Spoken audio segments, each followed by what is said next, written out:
Kolar times Kannada ನ್ಯೂಸ್ಗೆ ಸ್ವಾಗತ. ದೇಶದ ಭವಿಷ್ಯವು ಮಕ್ಕಳ ಮೇಲೆ ಅವಲಂಬಿತವಾಗಿದೆ. ಶಾಸಕ ಎಸ್ಎನ್ ನಾರಾಯಣಸ್ವಾಮಿ. ಬಂಗಾರಪೇಟೆ ಶಾಸಕ ಎಸ್ಎನ್ ನಾರಾಯಣಸ್ವಾಮಿ ಅವರು, ದೇಶದ ಭವಿಷ್ಯವು ಮಕ್ಕಳ ಮೇಲೆ ಅವಲಂಬಿತವಾಗಿದೆ.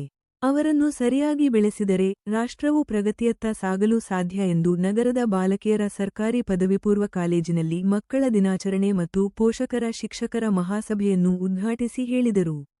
ಮಕ್ಕಳ ದಿನಾಚರಣೆಯನ್ನು ಭಾರತದ ಮೊದಲ ಪ್ರಧಾನ ಮಂತ್ರಿ ಪಂಡಿತ್ ಜವಾಹರಲಾಲ್ ನೆಹರು ಅವರ ಜನ್ಮದಿನದ ಅಂಗವಾಗಿ ಆಚರಿಸಲಾಗುತ್ತದೆ ಎಂದು ಅವರು ತಿಳಿಸಿದರು.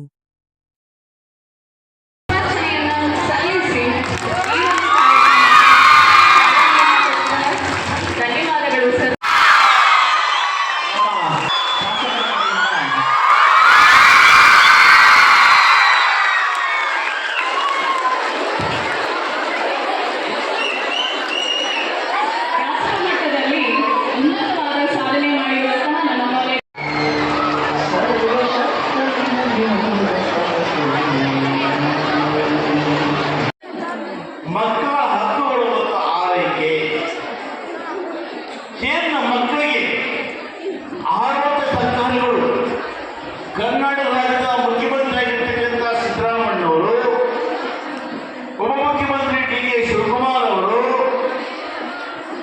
ಶಿಕ್ಷಣ ಮಂತ್ರಿಯಾಗಿರ್ತಕ್ಕಂಥ ಮನು ಬಸವರಾಜರವರು ವಿಶೇಷವಾದ ಕಾರ್ಯಕ್ರಮ ಹಮ್ಮಿಕೊಂಡು ಇವರಿಗೆಲ್ಲ ಕೂಡ ವಿದ್ಯಾಭ್ಯಾಸವನ್ನು ಕೊಡಿಸ್ತಾ ಇದ್ದೇವೆ. ಅಲ್ಲವಲ್ಲ, ಇವತ್ತು ನೋಡಿ, ನೀವು ಪ್ರೈವೇಟ್ ಶಾಲೆಗೆ ಹೋದರೆ ನಿಮ್ಮ ತಂದೆ